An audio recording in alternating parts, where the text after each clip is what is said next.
Whoops. No, I'm sorry. We're not quite done yet. Sorry, guys. But I like.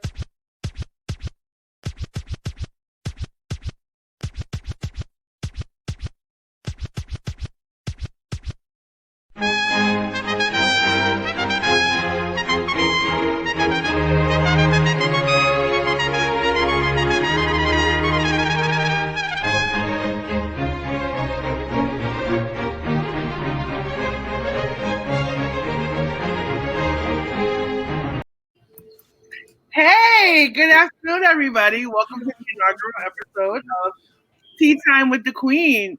It is your host, Queen Tay. And I'm joined by my cast of bandits. To my bottom, it's the voice of a generation, Pete Rosado. Say hello, Pete. Hello, everybody. Welcome to the most elegant episode. The most. And to my bottom left, it is the second place loser of the NFL Year Pick 5, BK Met. I hate you, Pete. How do you hate me? I didn't do nothing. And to my left, it is the co-host with the most, my partner in crime. Hello, Pete. Where did you go? What's going on? Oh, I'm right here. I'll be right back. There's no turning off the cameras unless I said so. Okay. You're gonna be rude to Dre. I was introducing him. Right. I don't leave when I'm introducing y'all. Exactly. My co-hostess with the mostest, the best admin around. Big baby. Yerrr. Thank you for having me. Thank you for having me on your show. Like this is such an honor for me to be here, and then looking at Matt's face while all of this is happening. I can't wait. I can't wait. Do you want? Wait, I'm sorry. You're in the wrong spot. Hold on, my bad. My fault. You're the whole spot. My bad. I'm tripping. It's all good. So this kicks off the inaugural episode of Tavia's Tea Time. So in exchange for not having the guys dress up, Dre so graciously agreed to allow me to host this once a month. Mm-hmm. So a little bit about Tavia's Tea Time. We're going to be talking sports culture. We're going to be talking pop culture. We're going to be talking relationships, and we're going to play a game. All right. I hate you, Pete. I hate you. What did I do? So our first segment kind of recaps, right? Mm-hmm. Why did Matt accuse me of cheating when he didn't accuse Dre or Pete of cheating? I kind of want to spend a quick second instead of quick hits, quick tips. I mean, he's blaming me, so he might as well be accusing me of cheating as well. So Matt, I've heard on various different occasions in chat and during the episodes that you accuse me of cheating. Is that like a sexist thing? Is it because I'm a woman? I mean, because I've never heard you say that Dre cheated or Pete cheated or you cheated. I just want to know. This is a setup. I swear this is a setup. Okay. All right. This is what we're doing. All right. So I got to answer this, right? Okay. To be fair, I did not know any of the questions. It's caught me by surprise too, but it's not about me. It's about you, Matt. I wouldn't know. I hate you, Pete. All right. I don't necessarily think that you cheated. I just felt like you knew that you had. The word still implies that you think I cheated. So can we rephrase that? Thank you. You took advantage of the lead that you had. Dre, yes. Get him off my screen. All right.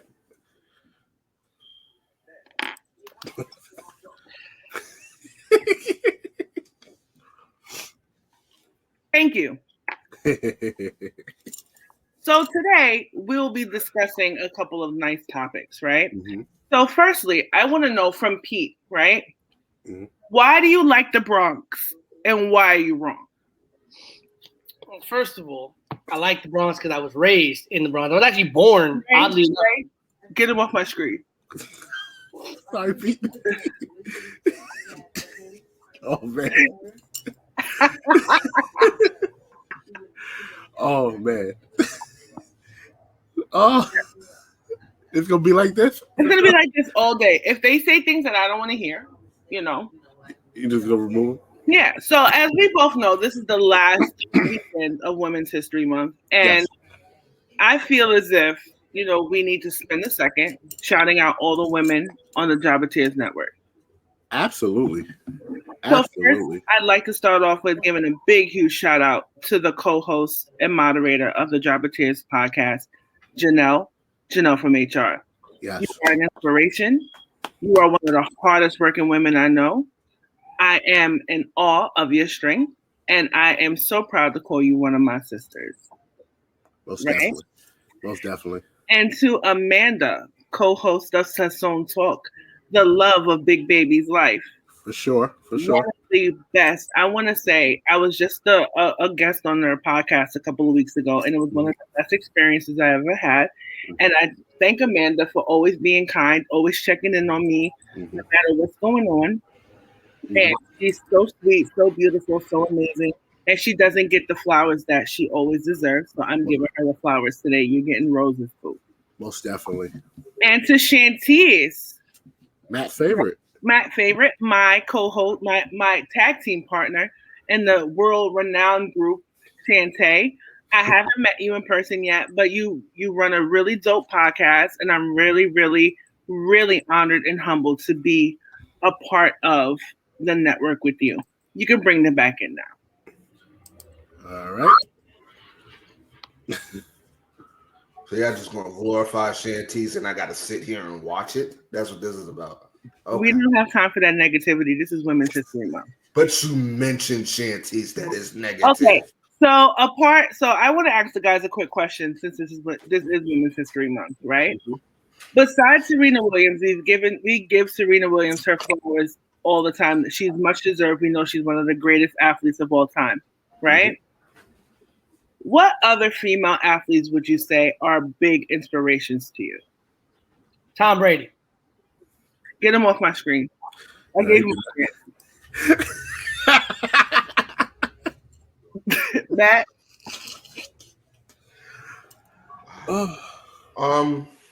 It's a tie between Cheryl Miller and Epiphany Prince. Matt is sweating right now. I'm not sweating. These are two women that you would say that you would want your daughters to kind of look up to as far as if they wanted to, pursue a career in sports, right? Yeah. For sure. I gotta explain or no? Yeah. What do you mean? It's just you're gonna look it out with. All right. Well, Cheryl Miller, because in her era, she was pretty much the only well-known female ball player, and she played at such a high level. She just didn't have the WNBA to showcase everything that she was, capable of. Shoo, I hate you, Maurice. Really, Maurice. Really. Shout out to Maurice. Happy Saturday, brother. But yeah, because Cheryl Miller was a really, really great basketball player. She was probably like the Michael Jordan of women's basketball, and she didn't necessarily get all the flowers that she deserved because it wasn't really highlighted around that time. So I'm gonna give her flowers because I saw her play.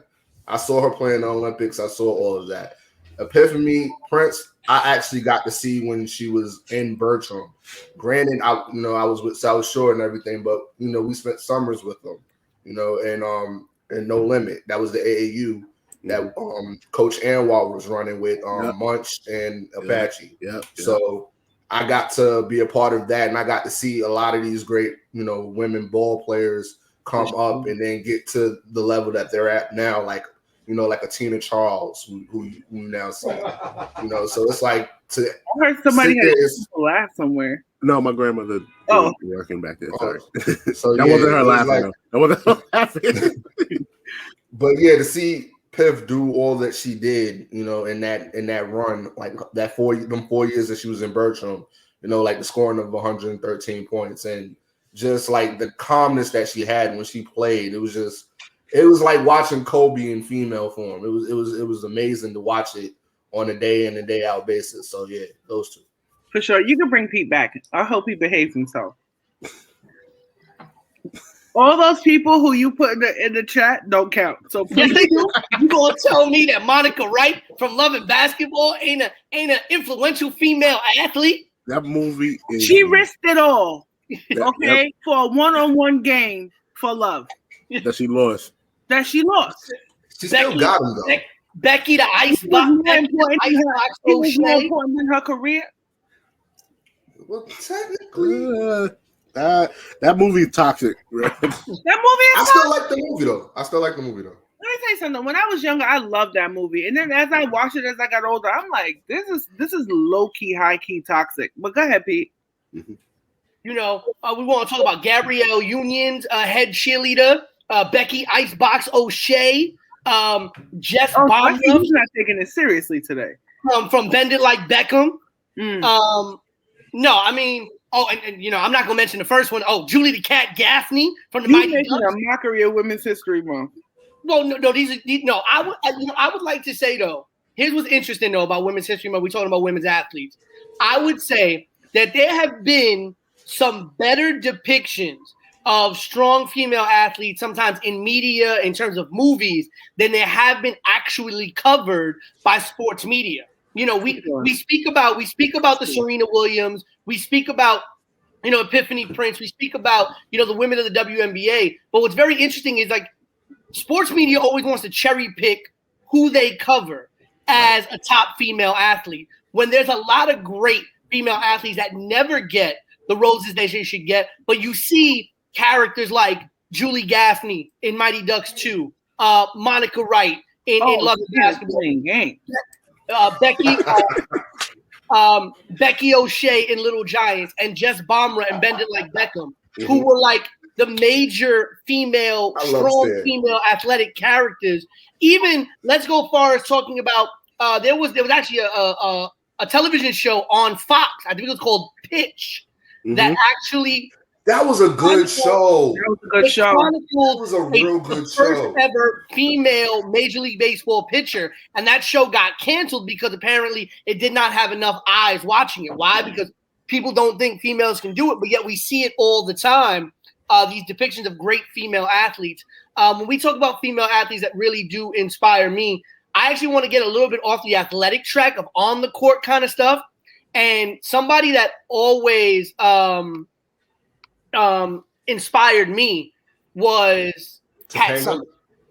No, Pat Summitt, the legendary coach of the Tennessee Lady Volunteers. Yeah. Pat Summitt always inspired me, mostly because I knew that my career in sports would not be as an athlete, even though I played sports in high school and college. I knew that my career in sports would never be on the court or on the field. But what Pat Summitt did, and what many of these coaches have done in females athletics, these female coaches have done, especially people like Pat Summitt, have always made me think, I wonder what would happen if the doors opened in mainstream male sports to having female head coaches. Because I always thought Pat Summitt could walk into any men's college locker room and there ain't not one male college athlete that could disrespect what Pat Summitt brings to that locker room. 100%. Yeah. 100%. 100%. And actually, no, Mac, I did not. I just slicked it back. It's just not blonde, but you got a haircut. Nah. I think for me, my athlete is I love Candace Parker, but Maya Moore has moved up ahead for me with all her social justice work that she's been doing, and she literally sacrificed her WNBA career to help get a man out of jail that she is currently married to now. But even before that, she's been working super crazy on social justice. And I think for me,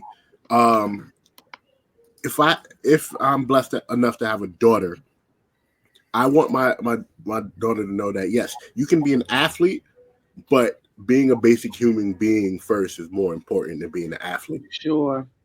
So we mentioned names like Matt is talking about Gabby Douglas, Simone Biles, names like that. A lot of unsung heroes that's not spoke up at the top of the list, like unless something major is happening. But both those two women had to go through.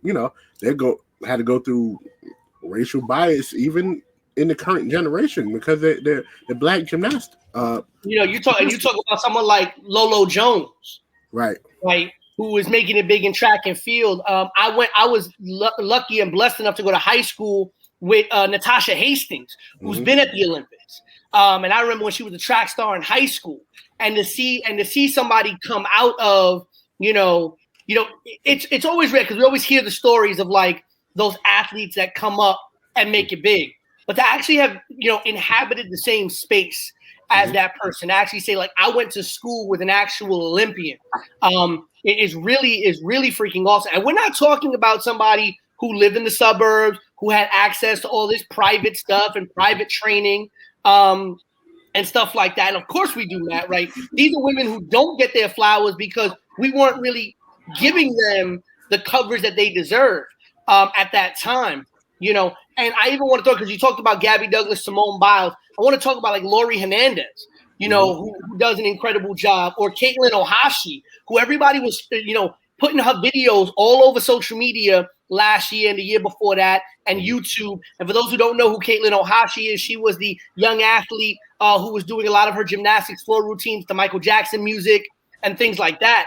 These are young women of color, and in Laurie Hernandez's case, a Latina, Puerto Rican from New Jersey, who were really coming up and really, putting themselves on the national stage, regardless of the coverage that they were giving. And to think about, remember, it was only 1 or 2 years ago, please someone correct me if I'm wrong on the timeline, that United States Olympics gymnastics had the huge sexual abuse scandal, right?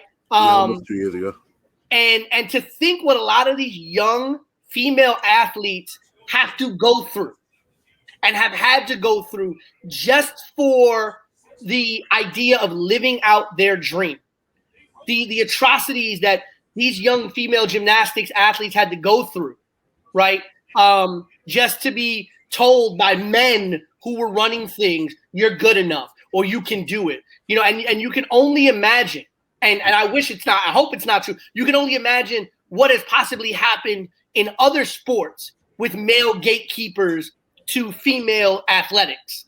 And it's terrible to think about what these women have to go through in order to be considered good enough or to be considered profitable enough. And we spoke about about 10 or so episodes ago, one of my first episodes on your sports show, about the pay inequity already. And last week we spoke about the inequity with the NCAA. It's really heartbreaking to realize how much harder women have to work to get half the coverage that male athletes do in sports in our country.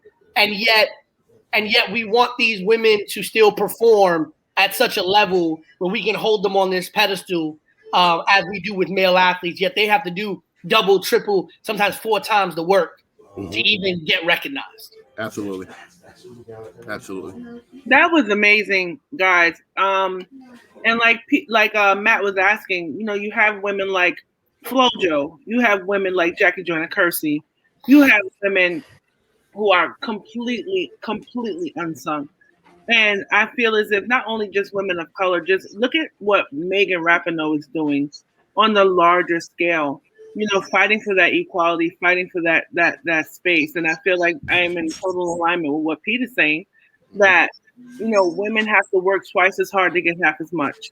That's something that's ingrained into us in all aspects of life from young.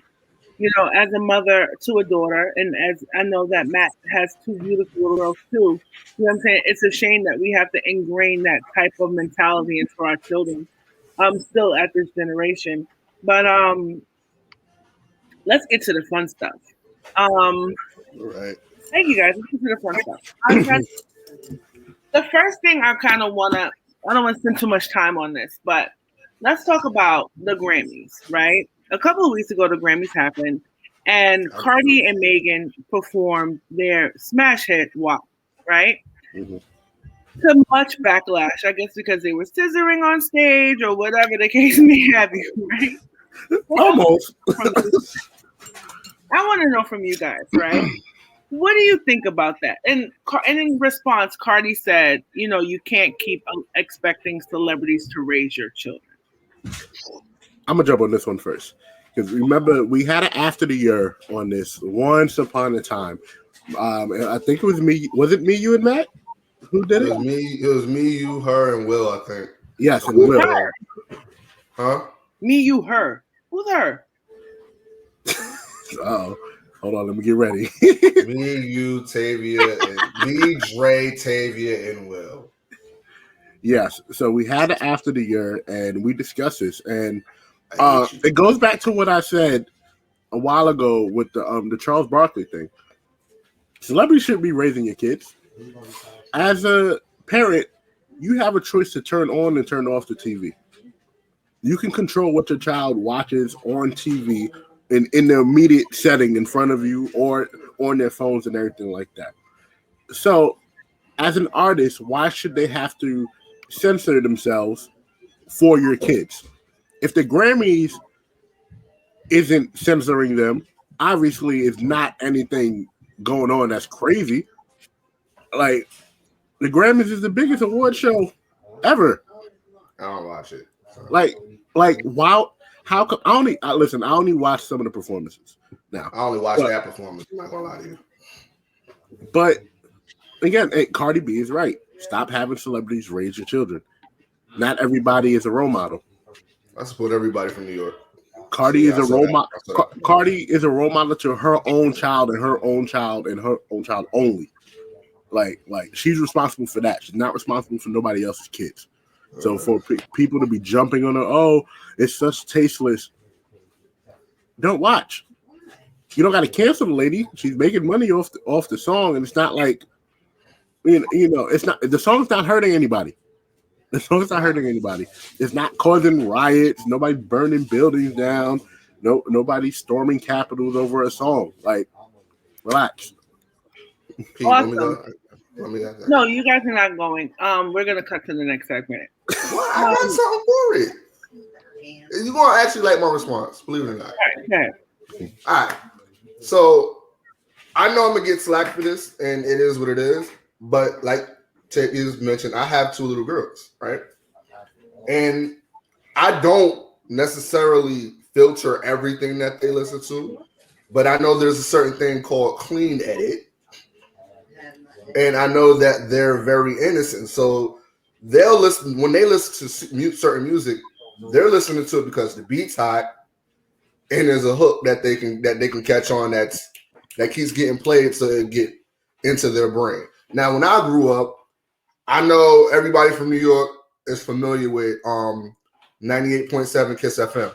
For sure. That was all I was allowed to listen to growing up. Mom did not want me listening to Hot 97. She didn't. It was before this was a Power 105.1. It was only Hot 97 and Kiss 98.7 Kiss FM and 107.5. WBLS. Yeah, so I was only allowed to listen to 98.7. I couldn't listen to Hot 97 or nothing. It wasn't until I got 9 years old and I bought the Blueprint album from on Ralph, the bootleg copy. It was $10. That's how I got introduced to rap. That and my cousin, my twin cousin Talita, she put me on to everything hip hop.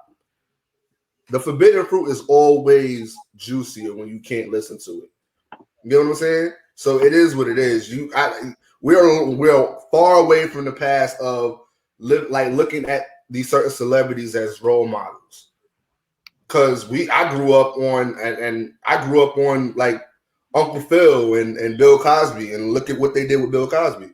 Look at what's going on with Bill Cosby. What Bill Cosby role models, did for himself. Well, you know what I meant. That's not what I meant. I'm just saying, like, your role models are not who you think they are. You have to start making certain depictions of who you want to be and who you strive to be for yourself. When you listen to music, it should just be that connection to certain music as the song portrays to you or how you feel when you listen to the song. It should never be about the artist. And that's what a lot of people get wrong as far as them like glorifying them as role models. Like I could look at Hov and be like, I want to be like Hov because he's rich, But do I want to be like Hov because he went through what he went through to become rich? You know what I'm saying? There's differences as far as role models. You can't look at certain people and be like, oh, they're this and they're that, so that's my role model. No. It's levels people to listen to music. Yeah, it's levels to certain things. If you listen to certain music, you gotta listen, you gotta depict it how you want to depict it. You can't look at them as like, oh, I'm gonna live my life based off this song. You know what I'm saying? It's growth. I think we gotta stop looking at certain things and reacting to it for no reason. It's just a performance. We know what WAP means. So they depicted it in that performance. It is what it is. And the Grammys knew what they were getting when they signed them on to perform it. And it literally lived up to what they wanted. It's been a buzz since the performance. That's all it is. It's a buzz. They even mentioned it on CNN. Okay, it's crazy. I'm talking for like 4 minutes. Pete, do you have something really quick to say? This isn't new, right? This isn't new. We've glorified celebrities, and I think for a long time, especially when we talk about communities of color, we talk about how we've always put people who come from our neighborhoods, from our lives, and all that other stuff on these extra high pedestals. This is nothing new, right? We have been wanting. People of color have been wanting to emulate and live the lives of celebrities of color for a very, very long time. But Matt makes a great point, and Dre makes a great point, right? It is the job of the parents, and I speak also from my job as an educator, as a teacher, right? It is the job of the parent to parent their child. If you do not want, it bothers me when parents tell me all the time, oh, well, my kids are going to listen to what they want to listen to anyway. And my kids this and my kids. No. You the parent in this situation. And yes, I'm not telling you to completely block your child off from the world, right? But you need to also be able to, if you're going to let your child be exposed to these things, you need to also explain to them what these things mean, why they can be toxic, why they can be negative, and why certain things shouldn't be glorified and followed, right? You can listen to it. You can understand what it means. You can even like it and enjoy it. But there's a difference between doing that and trying to live the lifestyle or live the song itself in your own life. And that's where I think our children are missing the parental guidance, right? Because you want your daughter to listen to this song and that song and Megan Thee Stallion and this, but when your daughter's out here talking about she wants to be Megan Thee Stallion or she wants to, they also don't know what a lot of these celebrities are living privately. Right? All of us know what Cardi and Megan and Nicki and all their public, what their public image is. Not everybody knows how Cardi lives privately. Not everybody knows what Megan does in her private life or what Nicki does in her private life, right? And so you have to teach your children at the end of the day, like what you see on TV is not necessarily what is real life. And we have forgotten to teach our children what reality is because we've let reality television be reality for our kids. For sure. Great responses, guys. So I kind of want to take a step and introduce two of my very, very best friends. I have Lulu and Sam here. We talk every day about stuff like this. And we talk every day about, real life situations, things in pop culture and such. And I kind of wanted to give them a chance. I think I loved you guys' responses so much, Pete and Matt, to this. I kind of want to hear from Lulu, who's also an educator similar to Pete. Yes. Yeah. So my take on the Cardi B performance. Yeah. Well, you know how I feel. I feel like although, yes, you are supposed to control what your children are watching, if it is rated a certain rating, then it should be displayed as such. So if you're saying the award show is PG or TVG, then it should be PG content or TVG content. And I had this discussion many times. I feel like the access to a lot of sexual content is more open now for children to watch. It's in basic channels now. So that was my, problem with that performance, is the fact that this type of content is very feasible and you could easily get access to it nowadays. So that was really my thing. Like, of course, you're supposed to control what your children watch, but at the end of the day, if you're rating it a certain way, it should be as such. And Sammy D in the place to be. Yeah, I tried to put it all together real quick for the show. I have to say, I agree with Lou in that, especially for the parents who are monitoring their kids, what they're watching, at least give them a chance to make an informed decision. You know what I mean? So if you're going to rate it PG and then put out material that's clearly not PG, then it's not fair. But to what Pete said, yeah, it's up to the parent to parent the child. So it's kind of like a mix of both what Lulu and Pete is saying. Like, the parent is still in charge of what the kid watches at the end of the day. And all the content in the world that exists can't be for the kids. So you have to decide what you're gonna let your kids watch. But to make it fair for the parents who are doing that work, make sure that they're getting the right information, rate it appropriately so that they can make informed decisions. And that's pretty much all I'm saying. If it's TV 14 and chicks are scissoring, let's put that in there. But you can't say that anyone could watch it and then you got that content out in the open. I think one of the arguments that Cardi made was the time, right? And I think this is something that we know from like a professional wrestling thing back when, like, you know, you can show a certain level of things after a certain time. It's like after 9 o'clock, it was supposed to be like television guidelines are like, well, the expectation is that kids aren't awake after 9 o'clock. So we can kind of ramp up what we show, even though it's a PG technically rated show. Mm-hmm. Listen, when I was growing up, my mother made it a point, right? I was not allowed to watch Mad TV until I reached a certain age, right?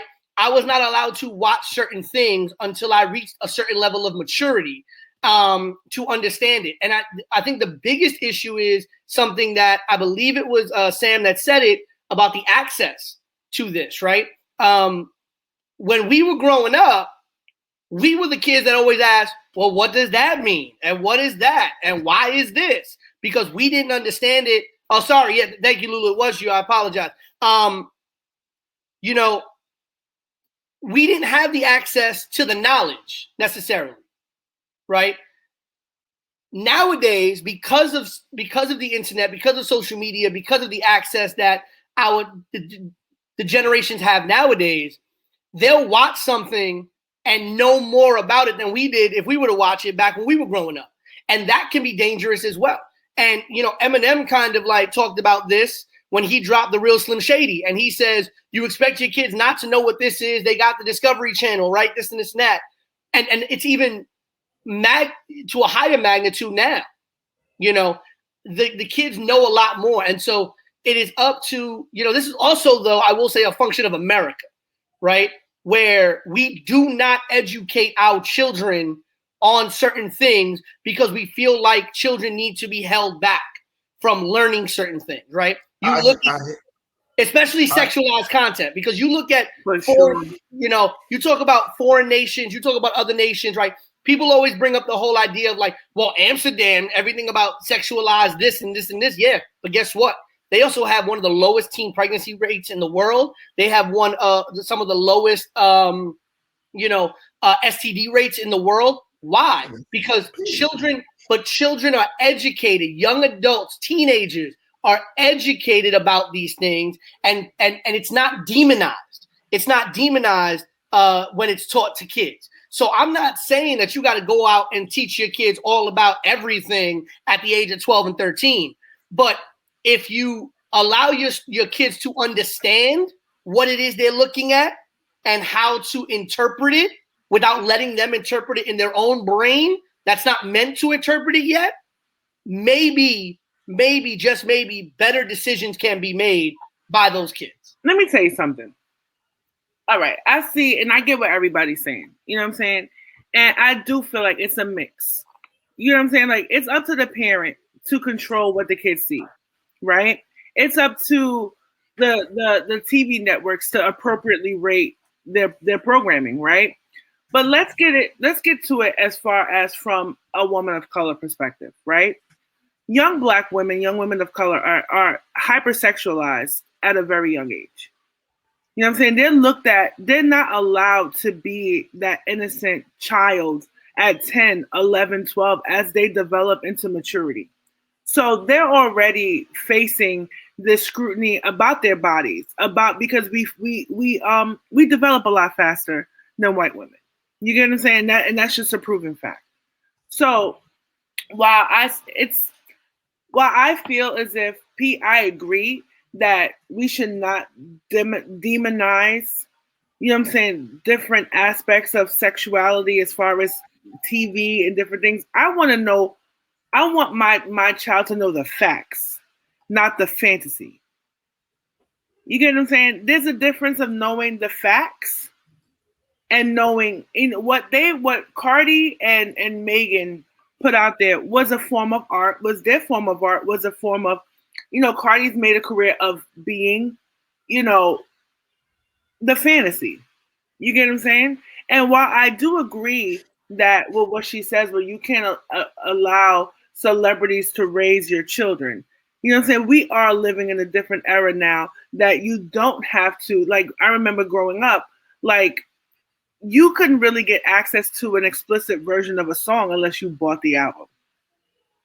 You get what I'm saying? So yeah, which is true. But I definitely agree. I definitely think that this is something that, is really important for our society. And I feel like women also get flack in ways that men don't. Because we also grew up in the era of Luke and different things. We had, older cousins and stuff going to Freaknik. You get what I'm saying? And those are really sexually explicit lyrics. They were derogatory to women. You get what I'm saying? And what?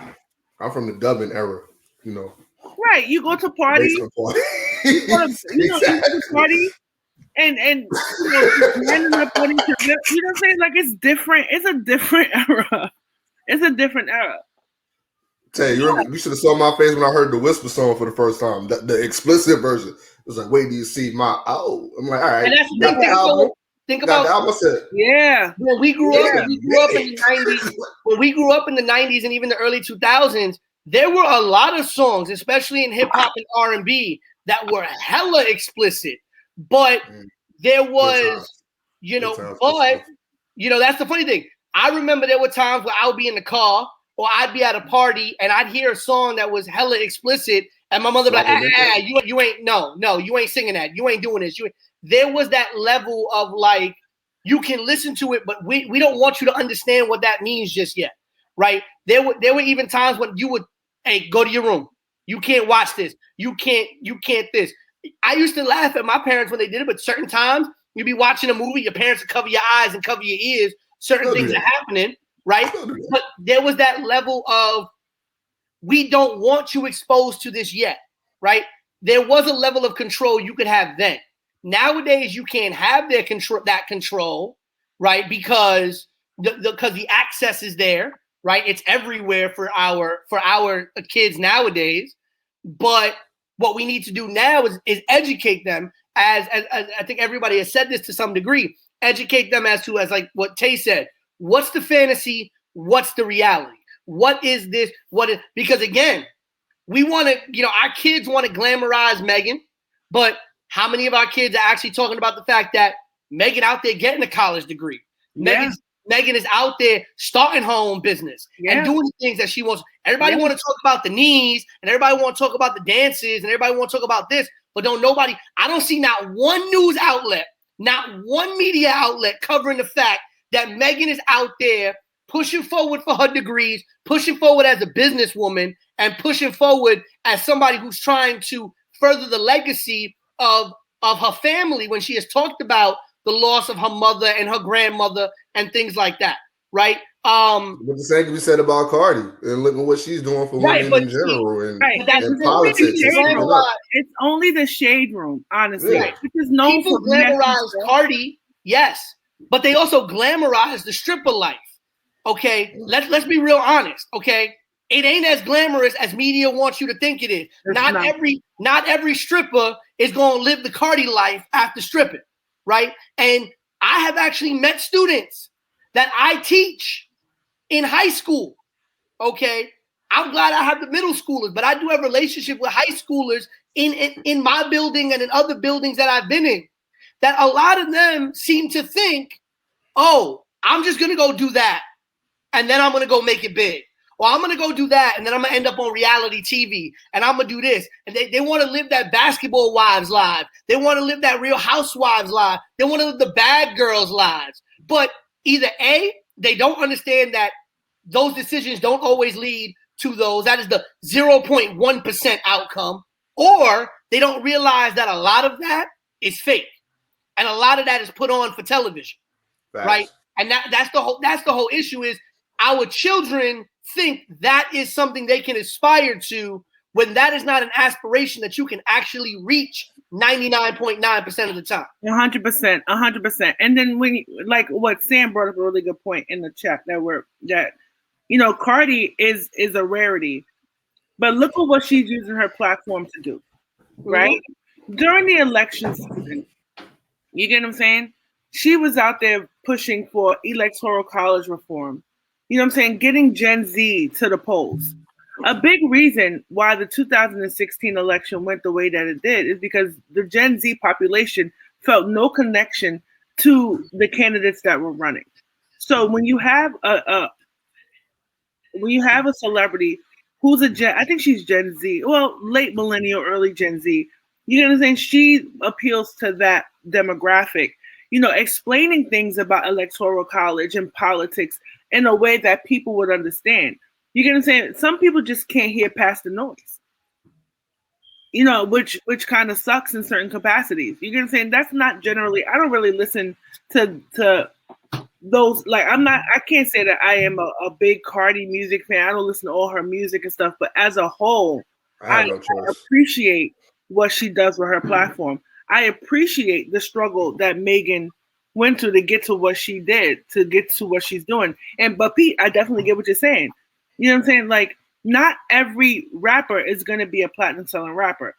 Not every girl with a good body is going to be on Love and Hip Hop New York. You know what I'm saying? There's more to life than that. And that's what I feel like we're responsible for in a way. Most of the girls in my circle, we were counting the degrees that we have amongst us. We talk about the everyday struggles that we face. We're everyday heroes. I feel like as a parent, you have the responsibility to your children more than anybody else does. You get what I'm saying? But, why don't we leave the facts where the facts lie and leave fantasy for when they get older? Agreed. For sure. So the next thing I kind of wanted to talk about was, I don't know how to pronounce his last name, but the Derek J situation. Jackson. It's Jackson? All right. So last weekend, it kind of erupted that, YouTube relationship guru Derek Jackson was exposed for basically cheating on his wife, right? So a little bit of backstory. About 9 years ago, his social media videos kind of got a lot of play for giving a lot of women, relationship advice, letting them know that certain things are abusive, certain things are cheating and this. And then a couple of women came out on record and saying that, they were holding these affairs with him over his 9-year marriage, right? What I kind of want to get into is not only just the dilemma at hand, but what we did see was a lot of backlash against his wife. And I kind of want to get into that a little bit. So, Lulu, I pose this question to you first. You're a young, beautiful married woman, right? Yes, sir. When you heard about the Derek Jackson situation, what were the thoughts that came to your head? Well, honestly, at first I was just like, he's human like everyone else. And he, cheated on his wife. I think the reason why it obviously hits more than just the normal persons because he's giving relationship and bashing men who cheat, right? Oh, you don't need this type of man. Any guy who cheats with you, you should leave him. And yet he didn't practice what he preached, so that was the real problem here. His wife was never even a thought for me. I just felt bad for her that she has to deal with that in a public, audience for public people to be able to say, hey, this person, what I would have done, this and that, and bashing her. Like, I didn't understand why we kind of changed the narrative and focus on the wife a lot when, like, cheating is a choice. All right. If you cheat, that's your choice that you have made. Nobody put a gun to your head. So the fact that the wife was even a topic didn't make sense. Now, was it funny with the memes? Because she did wear a bonnet. Like, I definitely have braids under here, but at least I put like a nice hat. She had a bonnet on, so I get the jokes on that. Yeah. But other than that, I just didn't understand why but you know what I mean? The public was practically praising the fact that this woman is hurt by this relationship guru. So, like, why did we switch that narrative and now focus on life? So fast, less than a week. So I want to kick this off to Matt. Matt, you've been kind of quiet, right? You're not usually this quiet. So Matt, what I want to say to you, why do you think that narrative happened? Why do you think that switch happens? One of the main problems that we have as a society, and like Lulu was saying, it's not we as in us on the panel, it's more like us as in like public consumption. We look for a narrative to speak about and to have conversations. So a lot of things that drives attention is negativity. So granted, he's wrong on all accounts. Everything he did was foul. Right, he's not practicing what he preaches. He's dragging every I want to say black men out. He's dragging all men down and saying that they're foul for doing what he did. And what he's not doing is he's not taking accountability for himself. Right, there you go. He's doing that in front of an audience. You got to take care of home first. So you being a public figure and you're doing what you're doing, there was no need for his wife to be on camera next to him. I get he took it as, oh, it's support. So I'm going to get my following back and the trust back because my wife is here and she's showing support. Yeah. In all honesty, you threw her into the fire because everybody's going to look at her like, you're stupid. If he lied to us and we're giving him money, what makes you think he's not lying to you on a daily? You know what I'm saying? So that's how they took it. So it's like, all right, if you accept it, then how you look just as dumb as he does. For sure. And that's just how that goes. It's not right. It's not right, but certain things just need to stay home. Not everything needs to be loving hip hop shade room worthy. Like, there was no need for Boy to get on camera and have his wife there to try to explain yourself. You don't owe us an explanation. You owe her an explanation. That should have been in the house. We should have never saw that. Never. And that's just how that goes. I love my wife to death. If she's not comfortable being on camera, she's not going to be on camera. That's my respect for her. And I represent my wife on a daily. Everywhere I go, everything that I do. When you see Brooklyn Matt, you know that behind him is a queen. So I hold myself accountable. Well, not behind me, but like on the side of me, like holding me down. So I represent her, and I'm never going to have her out in the streets looking foul. He didn't do that. But here's my problem, right? So your name is Matt, right? Yes. So the thing is, again, everyone has a choice. He didn't force her to go on camera on live. Like, she could have said, no, you made that mistake. You made your bed. Now you lie in it. You know what I'm saying? But she decided to come on live, holding his hand all tight and stuff, like she couldn't escape or whatever the case was. And she decided to present herself the way she did also, because I don't feel like you need to put a bonnet on if you know that he's going to be talking to, the masses. Like, you could have presented yourself how you see fit. Maybe she felt like that was her look. Yeah. And she didn't feel the need to like dress up on camera. Cool. But at the end of the day, you could have said no. Okay. At first I thought that, but this was before we started getting all this additional information about how he moves, right? with the people he's involved with. Now we're finding out that he's very controlling, that he's sort of verbally and mentally abusive. So I wonder if she even had the choice now. I don't even know. Exactly. Like, he probably pressured her to do it. It seems like that tight grip on her hand, the way they were acting, the whole thing seems so forced that I knew there was some discomfort there, aside from the subject matter, but just like they seem to be very loose consent kind of implied in that whole interaction.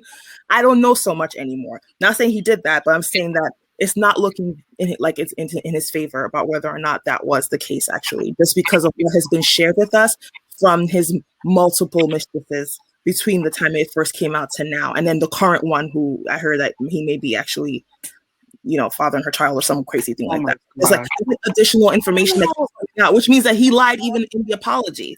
So now I don't know what to believe about him. That's what I said. It goes back to he lied to us. Cheating is a choice. Cheating is a narcissistic choice to me, because you just don't meet somebody and jump in bed with them. Most of the time. You gotta, let me tell you something. You don't just meet, most of the time, you don't just meet somebody. First of all, if you are in a committed relationship or marriage, right, you shouldn't be putting yourself in these situations if you feel, or if cheating is a deal breaker in your relationship. There are people who have open relationships, who do practice, polyamory, polygamy, and stuff like that. So this is just for committed two-people relationships that, are in the traditional concepts of fidelity, right? When it comes to the whole Derek Jackson situation, he didn't get the flack.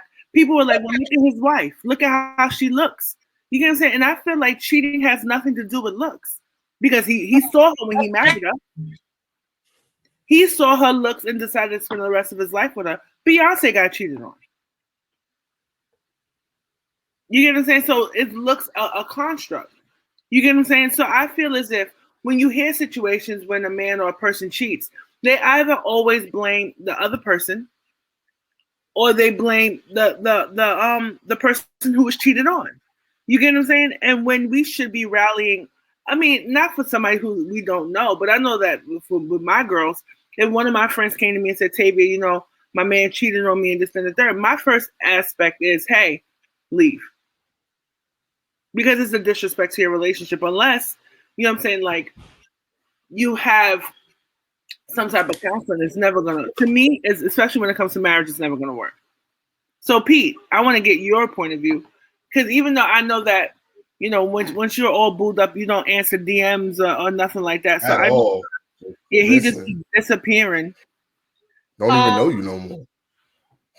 So here's what's interesting. It needed to be filmed. And follow me on this. His apology needed to be filmed, because his apology needed to be a part of his brand. His apology needed to be out there to give people a reason. Oh no, I cheated, but my wife looked like this. Notice what all the comments have been.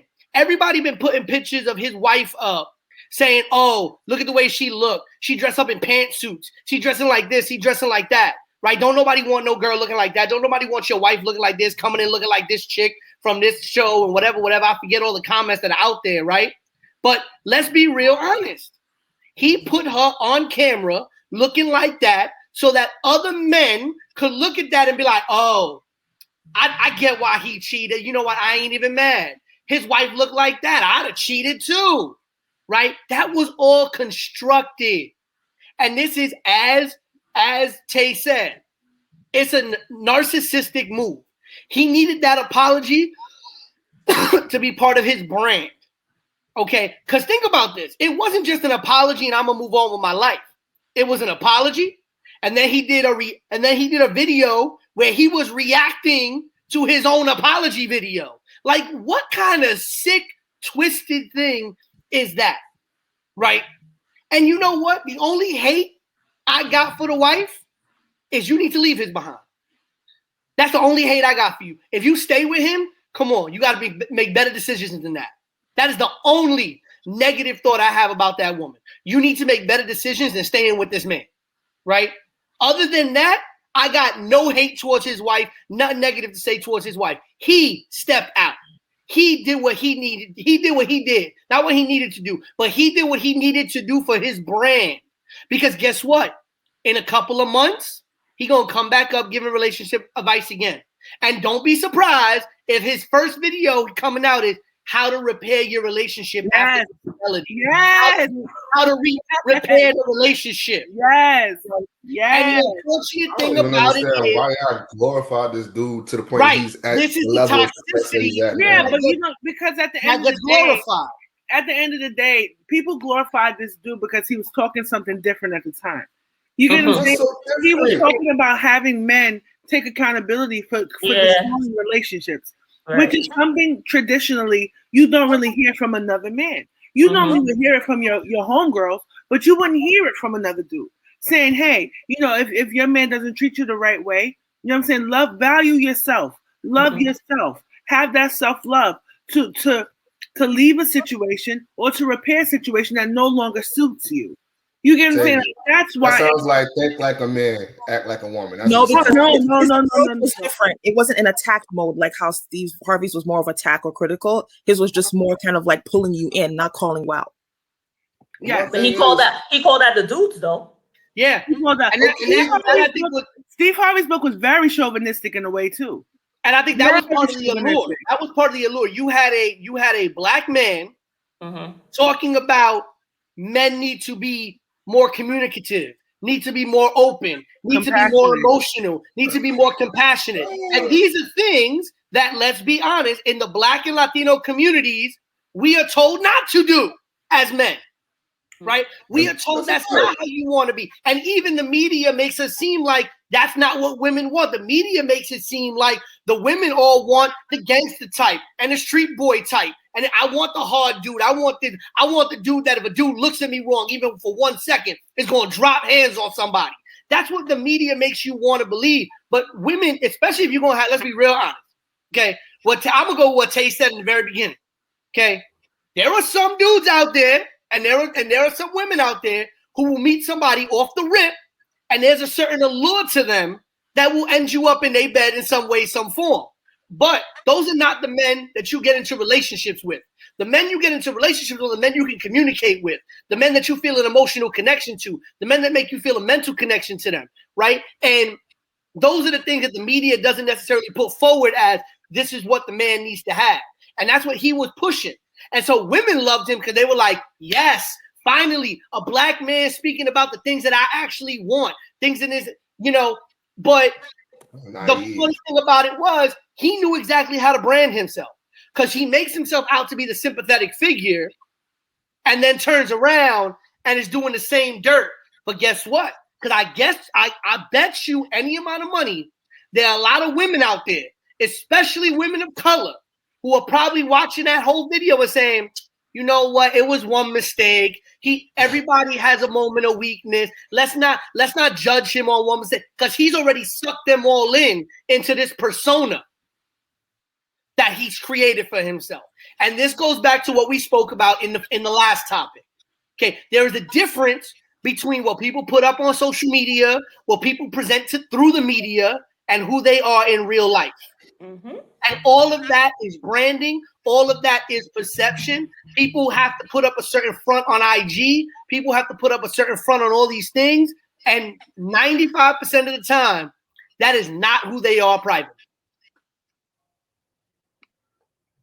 Real crap. That's why I swear, if we did not have this podcast, I would not be on social media.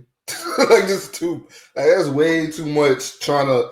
I can't sit there and pride myself on being a fraud. Like I am who I am. Bad enough I can't curse on this. So it's like imagine because I know people are watching me. So it's like you gotta always carry yourself weird, and it's not comfortable. It's not comfortable. Everybody wants to be big on social media. Everybody wants to be a social media celebrity now. Everybody wants to be an Instagram star, a TikTok star, this and this. And the thing about that is you got to find your niche, right? And so how am I going to get big? Oh, let me give relationship advice. Let me give beauty advice. Let me do this. Let me do that. Let me make this type of TikTok video. And that's how you're going to blow up. And that's what everybody wants nowadays. That's the new thing is let's be social media celebrities now. But at what point as adults, I'm not talking about young teens or whatever, but as adults, you don't take everything literally. Like a lot of people just put all their faith into this relationship guru advice when he didn't even study this topic. You mean to tell Lulu, you mean to tell me social media ain't real life? That's not real? Don't burst my bubble like that. No. Everything I see on Instagram is real. Everything that people tweet is exactly what's going through their head at that exact moment. Everything people put on Facebook is real life. I think that's why people are kind of salty too, because his big, like his descent into shame has like exposed how much they put way too much faith in him, and now that basically got exposed, and like they're feeling embarrassed within themselves. So like they're turning it onto like, yeah, how could you do that, instead of turning to themselves and be like, damn, I put a lot of faith behind a human man. I don't know. And here's my thing. Here's my biggest thing. I want to bring up. Listen, and social media, chop me up if you want to on this one. I really don't care. But I got one gripe. I got one gripe, especially, with social media channels, like when we talk about like Black Twitter and all this, we so quick. Be careful. Talking about Black Twitter. No, we so quick. No, we so quick to cancel people that are not of color for stuff that they do.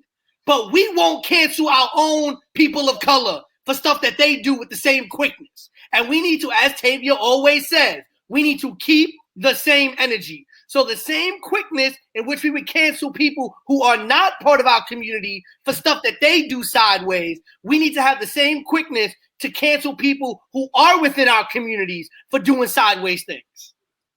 So do we cancel him for cheating, or do we cancel him for the narcissistic behavior? Yeah, for the psychopath behavior, definitely. The manipulative, narcissistic, American Psycho shit. I mean, it's nice to see that there's a Black man like kind of stepping into that role of American Psycho, because you never get to see that. But damn, she got weird really quickly. It got weird. Honestly, yeah. It got weird. I'm gonna just be honest. Yeah, honestly, honestly, no, would have to subscribe to him to cancel him. I've never subscribed to him, so I really don't care too much about him, honestly. Yeah. I did, I think, like 9 years ago, because my first instinct is always, you want to be like supporting a Black person who's coming up. But once it started to get too preachy, I got bored and I stopped subscribing to him like about 7 years ago. I'm glad to stop bored with it. He's been around that long? Yeah, he's been in that car, making his videos in the car while driving to his mistress' house, preaching about not cheating. Well, now that I think about it, how did people not know that he had a baby? People just took in the car. But here's my thing, right? The problem is why he should know. They knew. Let me tell you something. The reason why he should be canceled is, at the end of the day, he created books that were bestsellers, apparently, or whatever the case was. Books too? What the? Yes, about this very topic. You know what I'm saying? So if I'm a teacher and I'm teaching my kids a certain thing, but I'm not living by it, yeah, of course I should be canceled. Absolutely. Because at the end of the day, like, you're a hypocrite. You either don't say it because you're doing it, or you practice what you preach. Right? So, like, if I'm saying don't do drugs, but while I'm doing drugs, I'm a hypocrite. So I should definitely be canceled. But at the end of the day, like, he made books. He got a big audience. He made mad people probably leave their mans thinking, yo, this is what this person is saying. Meanwhile, his wife stayed. So, you know what I'm saying? It's a lot of different things, you know what I'm saying? Because some people really were banking on this guy who's different, who's giving us a different perspective. Let me follow through with it. And now he has been cheating on his wife with 3 different women, and having intercourse in their bed. It was just a whole different level of disrespect. He built an entire empire of being a fraud. Right. But here's my thing. Why can't you guys just learn from experiences? Why you got to follow other people who are human just like us? Like, learn from your experiences. Maybe read, a couple of literature. Yeah, but at the end of the day, the best life lessons come from your own experiences. We reading? People out here reading nowadays? But you bring it up. You bring it up. Wow. That's the problem. That's the problem, right? We don't have experiences anymore. We live our lives vicariously through social media. Yes, we do. And there is so much FOMO in this world. There is so much needing to live through social media, needing to project yourself in a certain way, right? We see all of these like little stupid memes about like how to take a picture like you in the club, but you're not really in the club. How to make it look like you doing this, but you're not really. Everything is so carefully curated nowadays because everybody needs to be social media popular, and that's the difference. That's the difference nowadays. Is like people have this desire to live vicariously through reality television and through social media instead of living their own lives, experiencing their own lives, and actually, we speak about this even about non-pop culture stuff. How many people are getting their medical advice and their scientific advice from people on Facebook who ain't never studied science in their life? Right. I get it from WebMD. Get it from a doctor. I'm not gonna lie. Look, I came from the era where Robitussin solved AIDS. I don't want to hear that. Look, I go on WebMD. I'm not gonna lie about that. Look. You know what's so crazy? Everybody, when a scandal hits a relationship, right? Everybody gets the smoke. The other woman, I feel that unless you're married, you know what I'm saying, or you're some type of kin, that the other woman should not take blame for what happens in a relationship because she didn't make the vow with you. You know what I'm saying? Like you and your husband made vows to each other. You get what I'm saying? He broke that vow. She didn't owe you anything unless she knew you. You get what I'm saying? Oh no, if she knew, they should get heat if they knew. Like if a woman knows that a man is in a relationship and she still goes to do that. Hold on, pump it. Go ahead, Tank. Go ahead. Right. This is what me and like I've always had this discussion with my friends, with my moms, and stuff like that, right? How do you know he's not lying to her just as much as he's lying to his other girlfriend? What I'm talking about, girlfriend, boyfriend, not husband, wife. Husband, wife to me is a whole different thing. You get what I'm saying? What makes his lie to her any different than his lie to you? Why? Because you was putting up with his shit longer? Does that make you more, I guess, susceptible to not getting blamed? If anything, when you watch that show Cheaters, right? When somebody gets cheated on, their person jumps on the other person instead of them two getting together and jumping on them. You get what I'm saying? Like, that's just how I feel. Like, if anything, all the scrutiny should go to the person who committed the act. You 100% right, and I've always said that. The only time I feel that there should be any scrutiny in the other direction is if the other party is there should listen.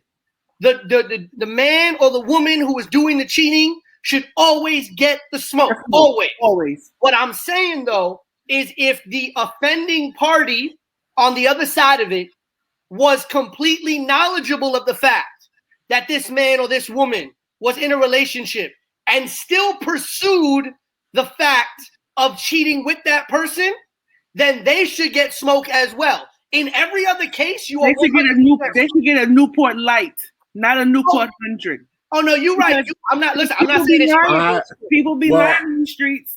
People be lying in the streets. But I'm not talking about lying. For example, you said earlier, for example, that Lulu is a married woman, right? Okay. Yeah.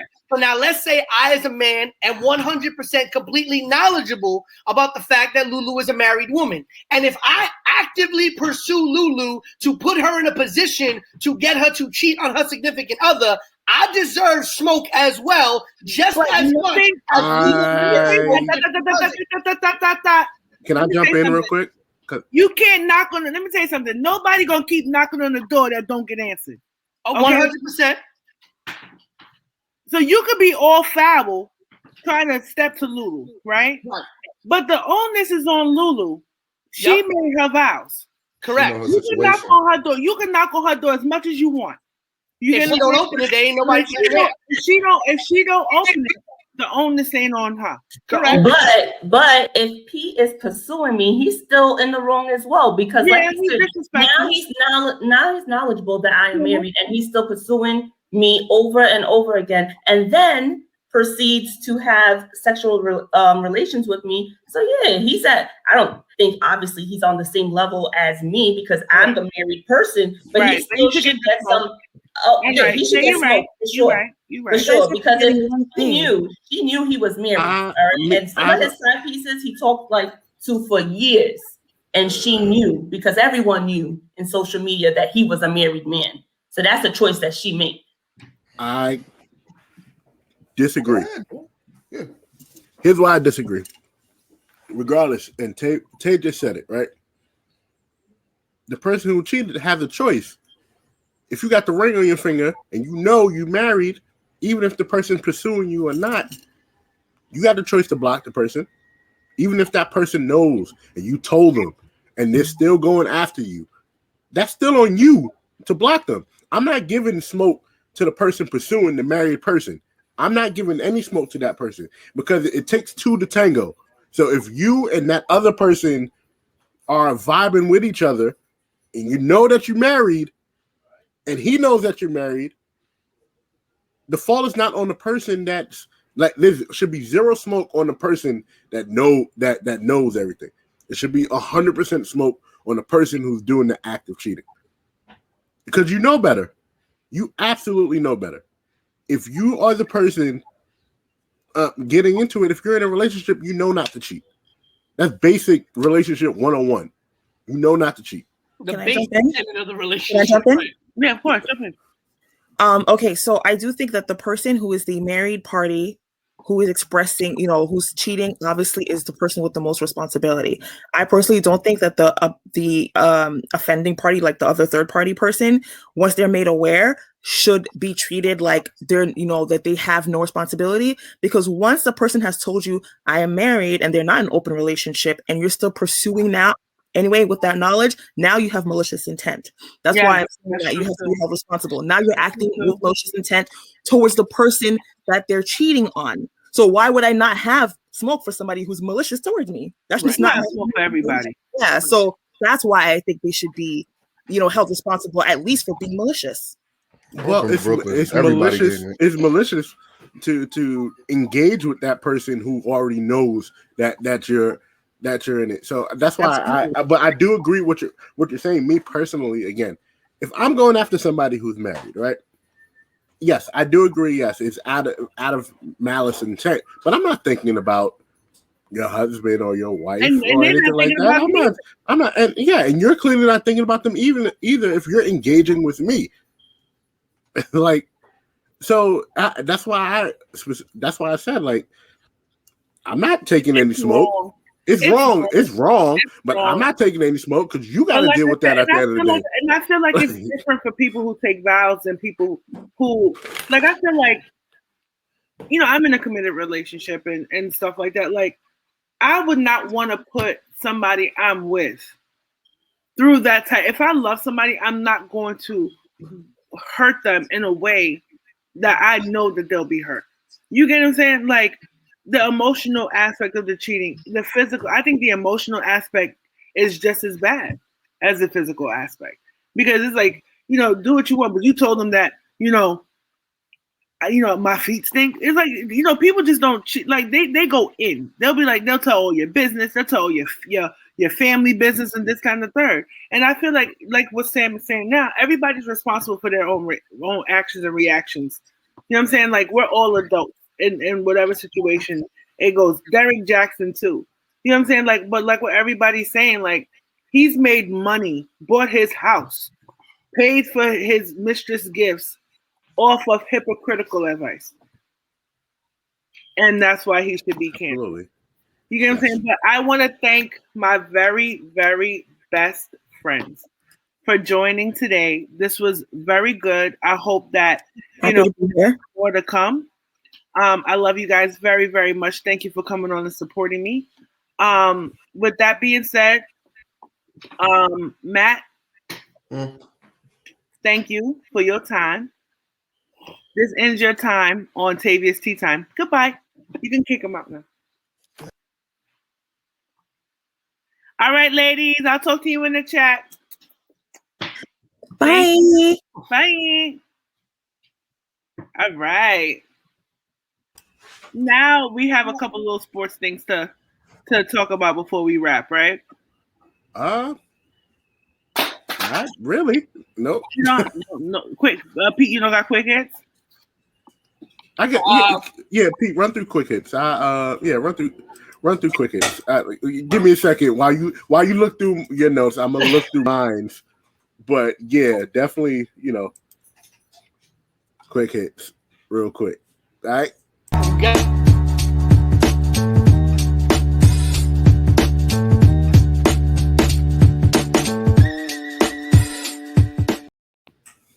All right, ladies and gentlemen, welcome to Quick Hits for the week of March 27th, sponsored by Tavia's Tea Time, the newest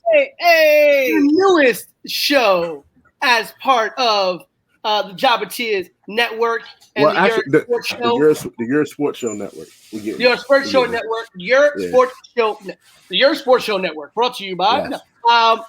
But really quickly, let's just get into what happened this week in sports. Starting in the NCAA, Shaka Smart has left Texas and will be joining Marquette as their new head coach. He'll become the first black head coach in Marquette program history. Spent the last 6 seasons at Texas, taking them to 3 NCAA tournaments, so they were never able to get past the first round with Shaka Smart as their coach. Previously, Shaka Smart made a name for himself as the head coach at VCU when they went to 5 straight NCAA tournaments and their great 2011 Final Four run. Congratulations to Shaka Smart and Marquette. Going to the NFL.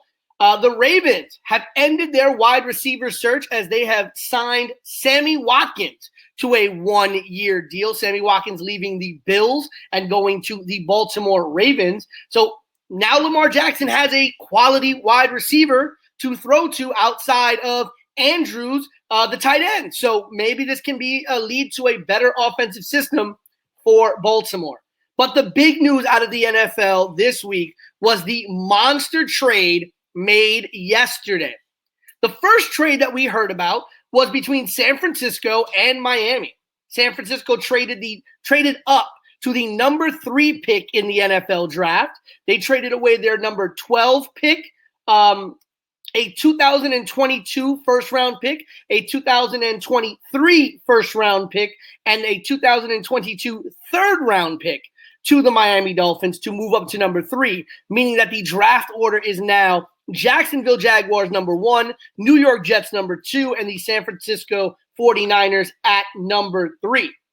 Miami then had the number 12 pick and their number 18 pick in this year's draft, but quickly jumped back up into the top 10 as they then made a trade with the Philadelphia Eagles.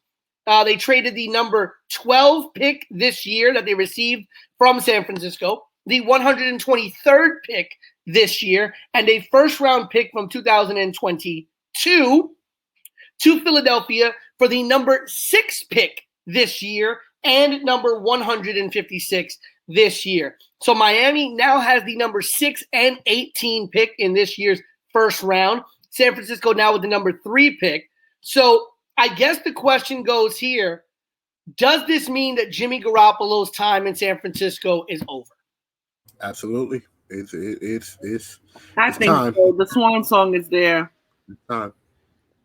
And so if you are San Francisco and the draft plays out the way that we expect it to play out with Trevor Lawrence going number 1 to Jacksonville and likely the BYU quarterback, I'm forgetting his name off the top of my head right now, going to the New York Jets, that would leave Justin Fields and I believe Vance as the 2 remaining quarterbacks. Do you take Justin Fields in San Francisco? Do you take the still having to work with Trey Lance in San Francisco? Or do we go another direction? Do we go get the wide receiver? Do we go get something else with the number 3 pick? I think you get a skills position player, like you said. Probably get another because the quarterback thing is funny because you can find quarterbacks in like the lowest rounds who end up becoming some of the best players ever. So if I'm any team in the 3rd round, if I already have an established quarterback, even though Jimmy Garoppolo is not the best quarterback, I would probably go for a skills position to help him out and give him another try this year. And yeah, see what's up.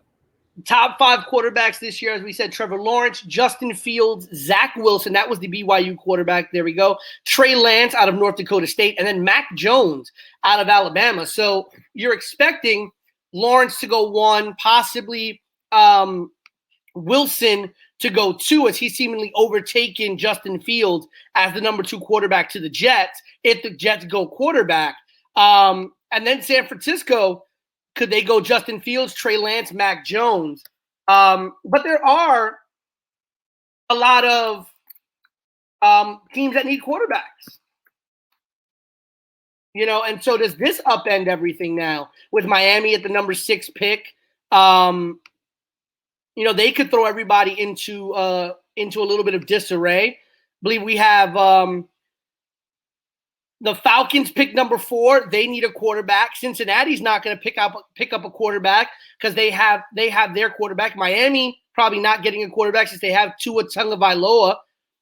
Detroit traded for Jared Goff, so they go quarterback? And then you have Carolina at 8, Denver at 9. They need quarterbacks as well.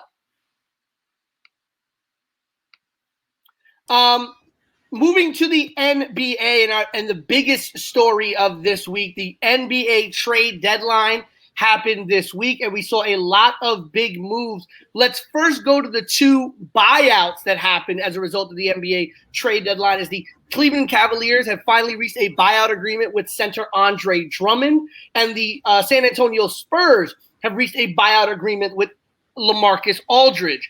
Of the 2, who do you think is the bigger target in the free agency market?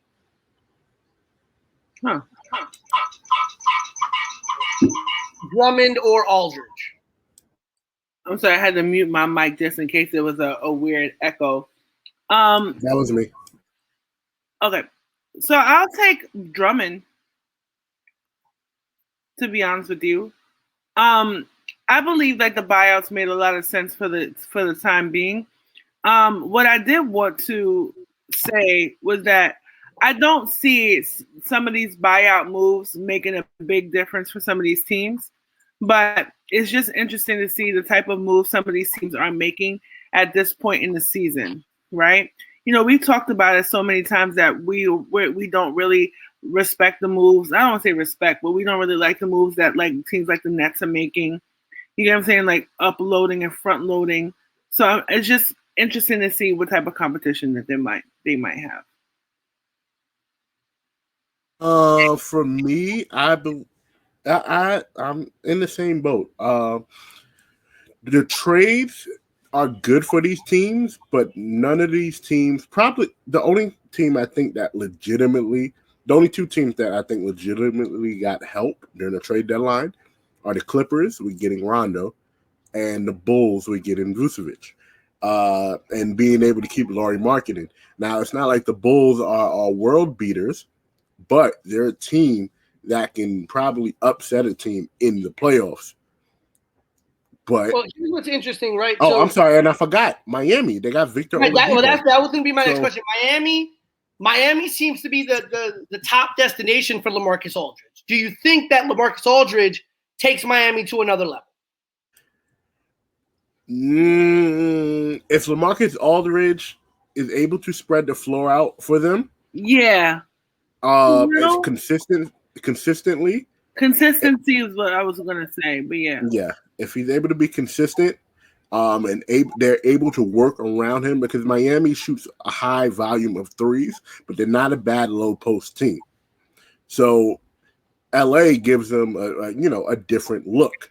But I am concerned about, the age factor and then how the back and forth of the game is going to be. Even though in the playoffs, the game slows down, LaMarcus Aldridge has not been the best defensive big at any stretch in his career.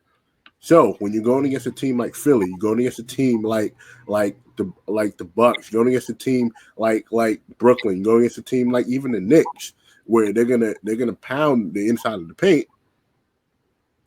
LaMarcus Aldridge is your liability. So let's talk about the trade deadline moves, the big trade deadline moves, and I want to get your opinions on which one of these specific moves makes the biggest impact, right? So we saw Rajon Rondo getting traded to the Los Angeles Clippers. Evan Fournier, the shooting guard from the Magic, getting traded to the Celtics, likely becoming the lead scorer of their second unit. Victor Oladipo getting traded to Miami. Nikola Vucevic getting traded to the Chicago Bulls. JJ Redick getting traded to Dallas. George Hill getting traded to Philly. And Aaron Gordon and JaVale McGee getting traded to Denver. So the question then becomes, all of those teams, Clippers, Celtics, Miami, Bulls, Dallas, Philly, and Denver, all in playoff contention, which one of these additions do you think is the biggest deal for these possible playoff pushes? I want to say the JaVale, was it JaVale going to the Nuggets? JaVale McGee and Aaron Gordon went both of them to the Nuggets. Okay, so I'm a fan of that move. That's one. I think that gives the Nuggets a little extra to work with. That is my second favorite. But my first top favorite move would be Rajon to the Clippers, right? I feel as if Rajon is going to give the Clippers that consistency and that defense that Paul George did not give them last year. You get what I'm saying? I feel like he is a welcomed addition. I'm also, like Matt just said in the comments, I'm also a fan of JJ Redick going to Dallas. Does it make them better? I don't know. Does that make them more solid? Maybe. I'm still on the bandwagon with the Clippers in terms of Rondo, and it's not for the regular season stuff. If Rajon Rondo is a proven playoff commodity, and the Clippers needed that. Everybody's written off Paul George already, right? Kawhi Leonard did what he had to do. Kawhi wasn't the best last year, but he wasn't Paul George. So now you have a point guard, right? You have a proven point guard who just took the team that you wanted to play in the conference finals in the same building as you to the championship, right? And he knows he's a proven leader. He led one of the best power forwards ever and one of the best shooters ever in Ray Allen and that other guy, number 34. And then he played with probably one of the best players ever, two of some of the best players we have in the league right now with Braun and AD. He knows how to lead a team. He knows how to lead them to victory. And he's another voice in there. Like when they got rid of Trez and got rid of Jermichael Green and now Lou Williams, there was nobody talking in the locker room. Somebody has to be in the ear of Paul George. Someone has to be in the ear of Kawhi. Kawhi Leonard is not a leader, neither is Paul George. So now they have their leader.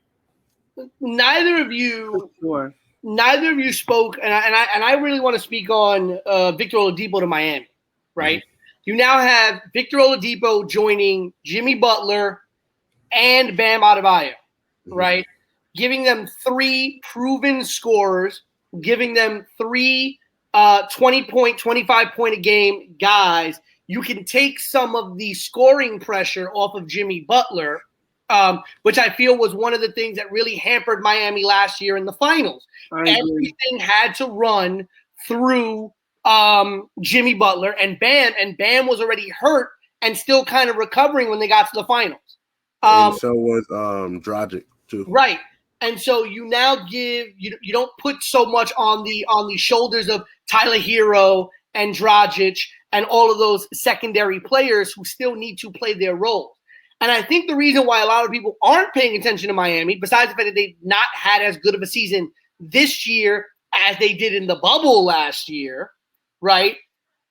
I think a reason why a lot of people are writing off the Victor Oladipo move or not paying enough attention to it is because a lot of people are still enamored with the Brooklyn Nets. And I get it, right? The Brooklyn Nets have Durant and Harden and Kyrie, right? And now you have Blake and Joe Harris coming off the bench. But even as a self-proclaimed and a fully proclaimed Nets fan, I still stand by the issue that A, all three of those players need to be 100% healthy. And B, I still have questions about that bench. I still have questions about when those big three sit, Can the bench keep it up? Now, we've seen a lot of blowouts in the regular season, but we all know in the playoffs, these games get tighter, right? And if you have a very small lead in the playoffs, right? If you have a very small lead in the playoffs and one of these guys gets, God forbid, they get hurt, or God forbid, they're sitting for an extended amount of time in foul trouble or rest or whatever, can your second unit really hold that lead? Right? I don't think so. Right. And so the Not thing Brooklyn. Is, we all know, we all have seen what happens when the right team gets hot at the right time. We've seen it, especially in the NBA playoffs. A team could get hot and go on a tear. Okay, we saw this a couple of years ago when the Golden State Warriors, before we knew them like we knew them now, became the first number 8 seed to take out a 1 seed, right? And you know, so we've seen this before. You have Oladipo, you have Butler, you have Hero, you have Dragic, you have Bam. And if you get LaMarcus Aldridge, you have a veteran interior presence now who's not going to play lots of minutes, but will give you quality for the small amount of minutes that he will play. And I think that could be very dangerous.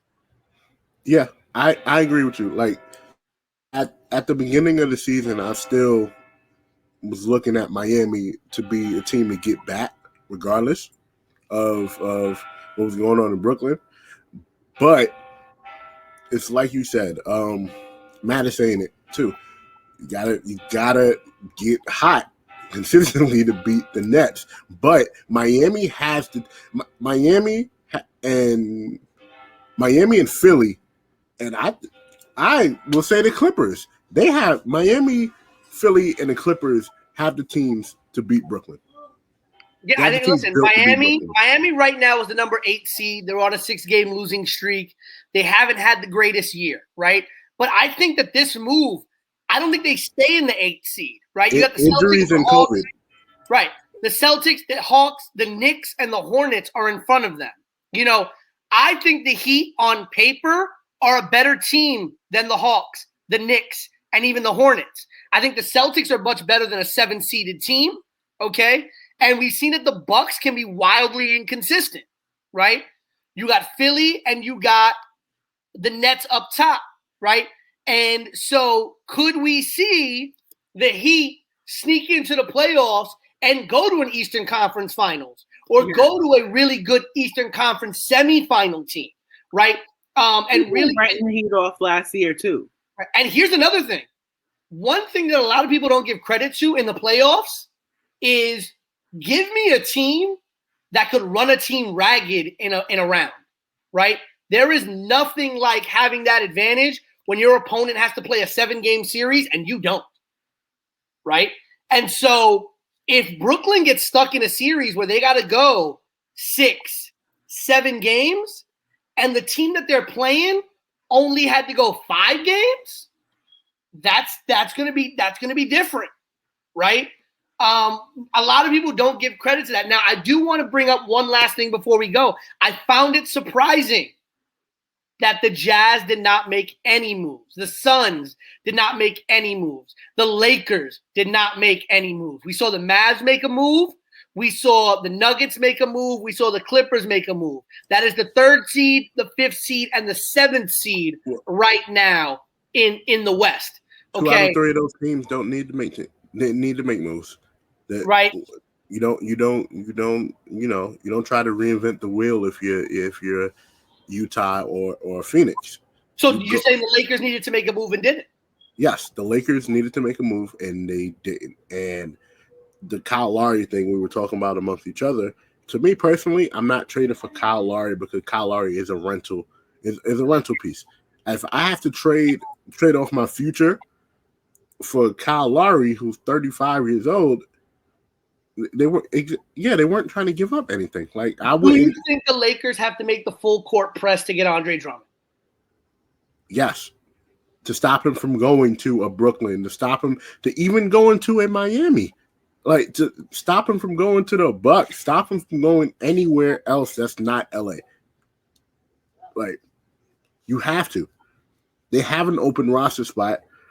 DeMarcus Cousins is still a free agent. and he's healthy. Do you try to run that experiment back again? Yeah.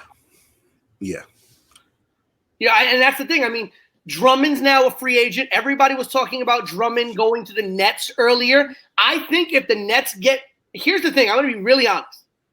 I think if the Lakers or the Nets get Drummond, I almost automatically place them in the finals. If the Nets get Andre Drummond, I think it's a foregone conclusion that the Nets are going to the NBA Finals in the East, unless the entire wheels fall off of that team.